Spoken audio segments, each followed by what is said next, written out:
Hello, my beautiful people. Is there one and only Lady J? If you have not subscribed, what are you waiting for, my darling people?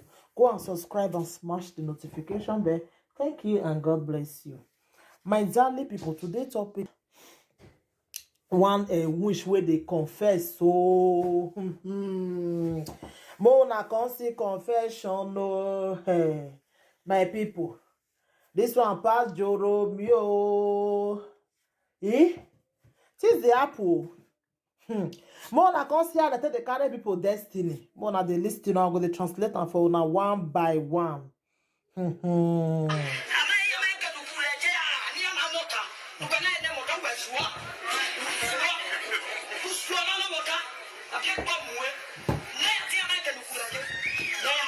see whether they crazy, whether they ask a question, they don't know where in which they stay.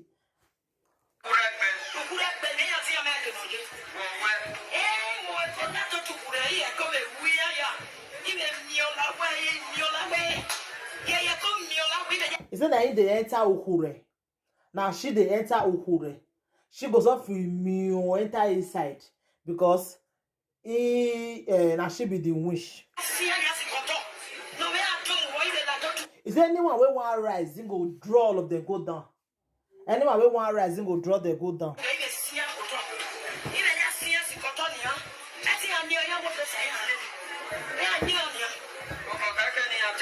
He said they're deaf because they said they want to follow God. So now making she now they draw they go down. Now she be the wish where they confess. So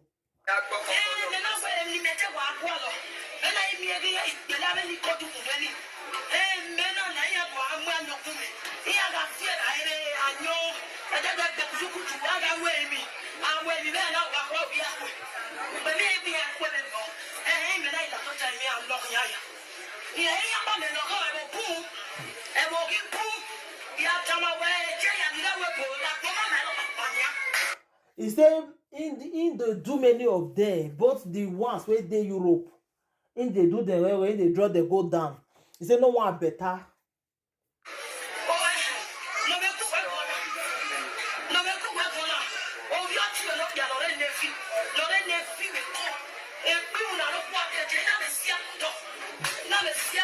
He said their senior brother went the Navy for Lagos. He said a big person before Navy now. He said that she drew and go down.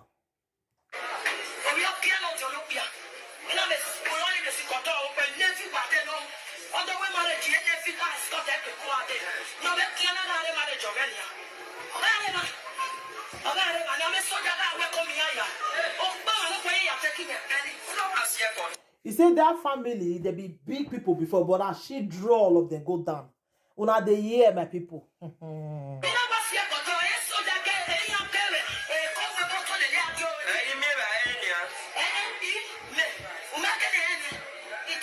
He said they're not the seafood eat again now. He said she they never know her.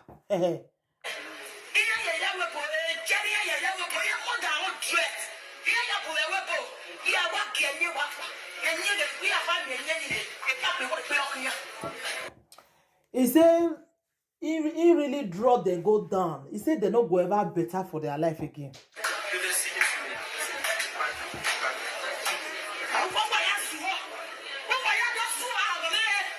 You see, all of them they craze, all of them come craze for this life. They never know.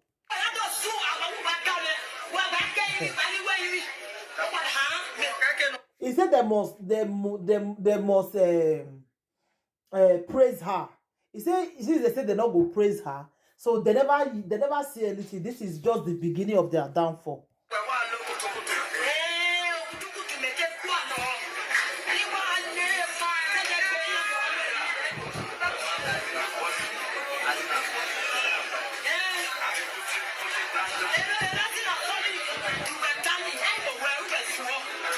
He said that rising and falling. He said that she did one. He said the person where they ask a question they craze.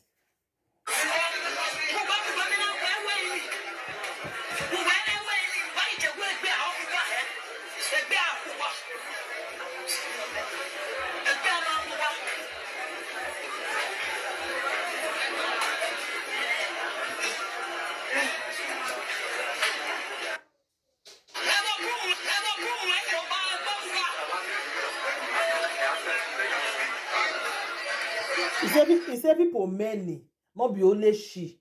He said they never see anything. This is just the beginning of their downfall.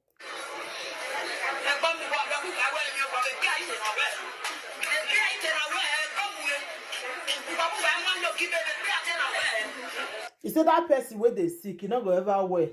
See, they say they not go come they praise her. She's supposed to be the Odunga. They're supposed to come they give her drink. But since they say they not go serve her, they not go come serve her. So she go make sure say she show all of them for the family.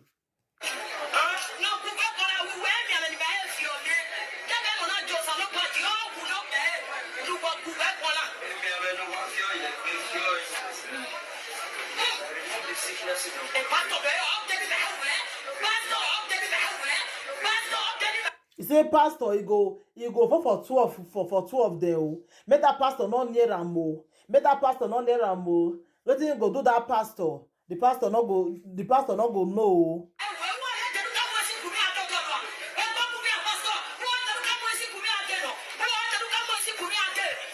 He said the pastor not the fear. The pastor this at the time when they bring gun for ram. At the time when they bring gun for ram, the pastor never see anything.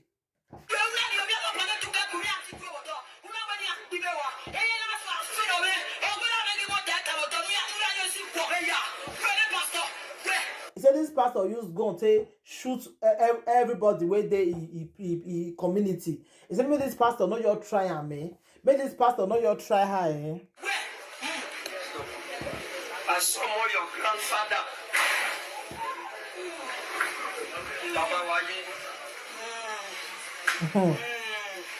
Pastor, they pray for her. She see they confess, my people. Oh, now they see the way which they disturb people for Nigeria. They will say this person not progress, so he not progress, so now which people like they call Sambo. Now small they use their hand take cost, especially we where the European. Especially we where the European. Now which people now that they come they disturb us for year, oh, but God passed them. God passed them. Una de year matter. Una de year matter. They say maybe leave matter for matter, yeah. So my people, oh, things they this world. Things they this world, oh. Things they this world. Eh? What did they happen for Africa people? Eh?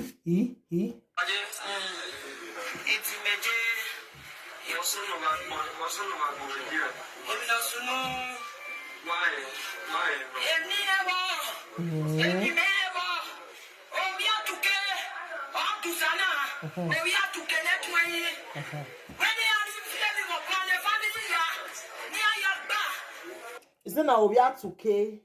Or we have to K? Say that they do the wala.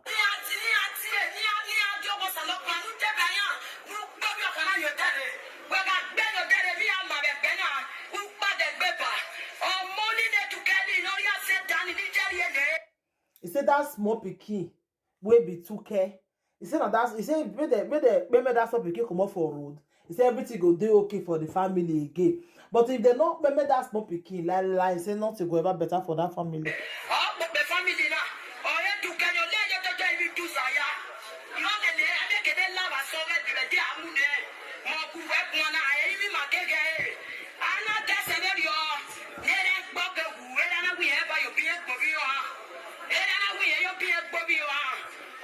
He said they be telling Papa say make that small pikin before Papa say no go fit use the hand take the small pikin. He say na him make the small pikin sit there.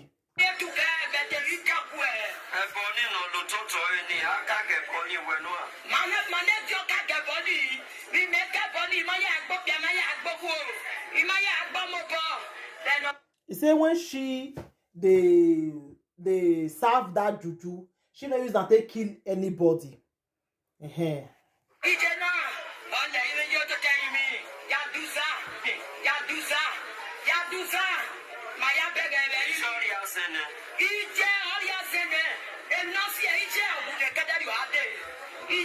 said that the small pikin na him mama na give her that wish mama.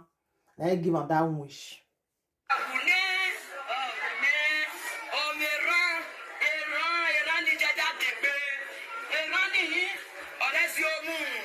He say he get wound when the mama use take wage his life, take wage his body, and make she see day.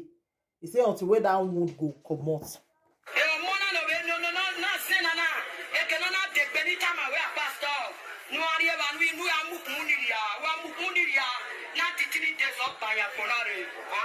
He say that medicine make him go show pastor. If pastor fit go destroy am, he say after 2 weeks, before 2 weeks, this one pikin go come up for this world. Say na that one pikin they do the bad thing wey dey that family.